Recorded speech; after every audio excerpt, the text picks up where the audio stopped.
Welcome sa aking channel. So for today's video, magagawa tayo ng water pump control sa ating dito napakasuyan akong lagyan ng water pump control itong supply sa mga apartment. Ang problema kasi umaandar yung motor kahit walang tubig. So first protection na nilagay natin, float switch. So ano lang naman to, drum na maliit. So ayan, kung makikita nyo. So dapat yung level yung ating float switch, pag naunat yung kable na yan, medyo mataas ng konti sa suction natin para hindi siya ma-dry rot. So yan yung ginagawa ko ngayon. And then isi-series natin yung float switch papunta sa ating pressure switch. So pag nag-automatic na vibration, mamamatay siya. Mag-automatic yung system, or pag walang tubig, hindi aandar yung motor. And then yung third protection natin, so level protection, pressure protection, yung ating pressure switch. And then yung pangatlo, yung ating thermal overload ulit na ilalagay natin sa ating motor.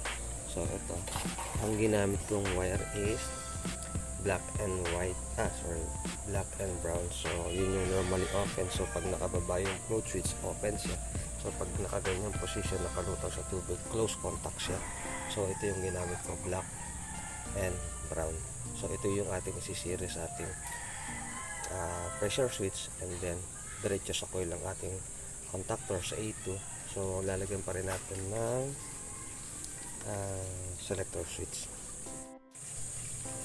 So ito na tayo guys. Lagyan ko na ng wire yung ating float switch papasok sa ating motor. So din natin ilalagay yung ating control.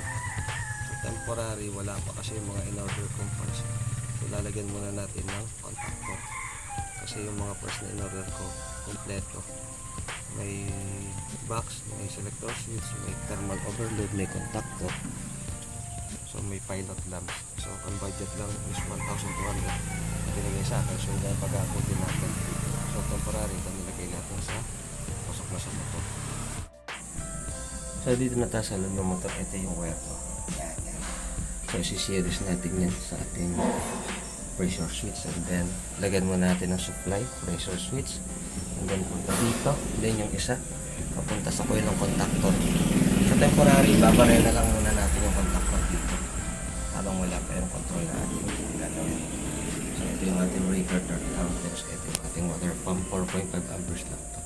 So isi-series natin, baguhin natin yung connection ng tuberong ginawa. So ginawa niyang for activation ng supply yung pressure switch. So babaguhin natin, mali yan. So dapat ang pressure switch for control connection lang, hindi siya yung mismong magse-serve as contact to activate our ng ating water pump. So gagawin na natin mga kalinya.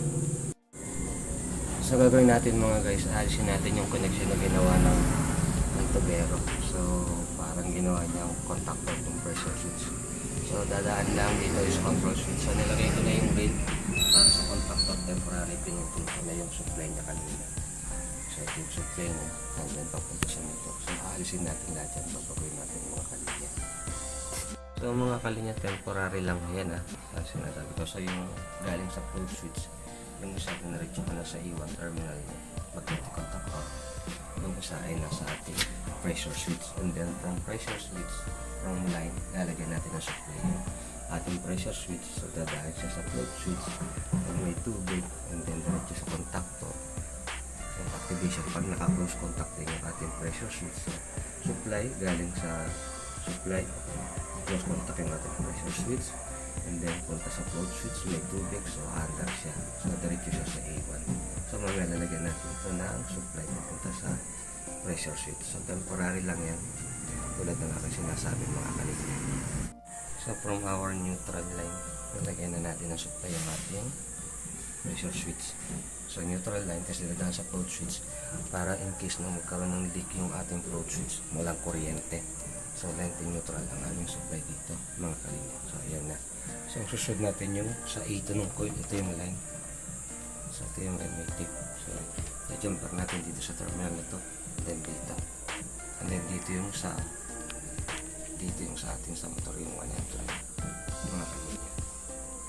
From our line ito mga kalinya, tatamili lang ito. So dinaritso ko ito sa papunta sa A2 terminal. So tapos na yung ating temporary control circuit. And kung makikita nyo, naka-close contact na rin yung ating pressure switch. So hindi pa nakakabit yung ating papunta sa motor. So pwede natin testingin ngayon yung ating control circuit kung gagana na siya. So switch on natin yung ating circuit breaker.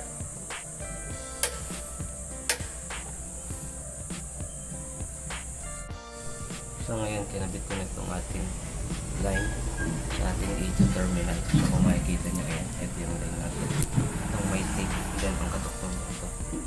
So dahil activated na yung ating pressure switch, so pwede natin i-switch on ng ating circuit breaker kung gagana yung ating magnetic contactor. So focus natin. Then hindi pa nakakabit yung ating motor, so mamaya lang mga kalinya. Try lang muna natin yung ating control circuit. Inan ko na yung isa. So ayan, okay na yan. Nag-energize yung ating contactor. Patay natin.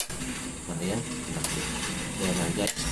So ayan, energize. So pwede na natin kabit yung ating water pump sa ating line terminal ng ating magnetic contactor. So temporary lang ulit ito mga kalinya. Nalagay ko na yung ating load side natin papunta sa ating water pump. So pwede na natin i-activate yung ating yung ating circuit breaker. So takpan lang muna natin itong ating pressure switch and then under observation tayo mga kalinya. So pasensya na kayo, medyo magulo. Switch on ka na ang ating circuit breaker. Then yung isa. So ayan, nandun yung ating motor.